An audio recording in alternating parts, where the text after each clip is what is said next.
Zee 24 तास एक पाऊल पुढे। पुढची बातमी, महापालिकेने मंजूर करूनही पुण्याचा विकास आराखडा रखडण्याची शक्यता आहे। कारण महापालिकेने मंजूर केलेल्या विकास आराखड्याला कोर्टात आव्हान देण्याची भूमिका विरोधकांनी आणि सामाजिक संघटनांनी घेतली आहे। त्यामुळे पुन्हा एकदा पुण्याच्या विकास आराखड्याच्या भवितव्यावर प्रश्नचिन्ह निर्माण झालंय। पुण्याच्या विकास आराखड्याचा गाडा अखेर सोमवारी हलला। सर्वपक्षीय नगरसेवकांनी विकास आराखड्यावर तब्बल 300 उपसूचना दिल्या होत्या। त्यामुळे जानेवारीमध्ये मंजुरी दिलेला विकास आराखडा पुन्हा सर्वसाधारण सभेत आणण्याची नामुष्की महापालिकेवर आली। विसंगत, संदिग्ध आणि नियमबाह्य उपसूचना वगळण्यात याव्यात अशी उपसूचना सत्ताधारी राष्ट्रवादी काँग्रेसने दिली। अखेर या नवीन उपसूचनेद्वारेच 300 उपसूचनांचा पेच सोडवण्यात आला।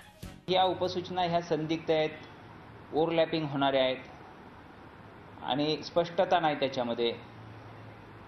एका सर्वे नंबरमध्ये एका हिस्स्यामध्ये सर्वे नंबरच्या हिस्स्यामध्ये रस्ता आखावा, तो कुठून कसा असावा असं काय नव्हतं। विकास आराखडा पुन्हा रखडण्याचीच जास्त चिन्ह आहेत। कारण उपसूचना रद्द करण्याच्या निर्णयाला विरोधकांनी आणि सामाजिक संघटनांनी कोर्टात आव्हान देण्याचा निर्णय घेतलाय। एक तर 20 वर्ष उशिरा आपण हा डेव्हलपमेंट प्लॅन तयार करायला घेतला आणि त्यात सुद्धा बेजबाबदारपणे इतक्या मोठ्या घोडचुका केल्यात।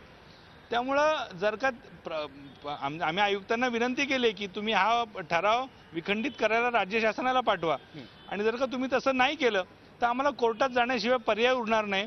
पुणे जनहित आघाडी 100% या विषयाला न्यायालयामध्ये आव्हान देणारे मी आजच पत्र नगर नियोजन अधिकाऱ्याला देतोय आणि त्यामध्ये मागणी करतोय की कालच्या ठरावाची अंमलबजावणी करू नये आणि ही सगळी प्रक्रिया रद्द करून गुजरातच्या मुख्यमंत्र्यांनी ज्या पद्धतीने टाउन प्लॅनिंगच्या स्कीम केल्या तशा स्कीम या पुण्यामध्ये कराव्यात। पुणे शहराचा सध्याचा विकास आराखडा 1987 सालचा आहे। 2007 मध्ये या विकास आराखड्याची मुदत संपली, म्हणजे याला आता 7 वर्ष झाली। म्हणजे गेल्या 7 वर्षांपासून पुण्याचा विकास आराखडा रखडलाय। आता कुठे नवीन विकास आराखडा येण्याची चिन्ह निर्माण झाली असताना कोर्टाच्या लढाईत पुन्हा विकास आराखडा अडकणार असंच दिसतंय। झी 24 ताससाठी पुण्याहून नितीन पाटोळेसह ब्युरो रिपोर्ट, मुंबई। झी 24 तास एक पाऊल पुढे।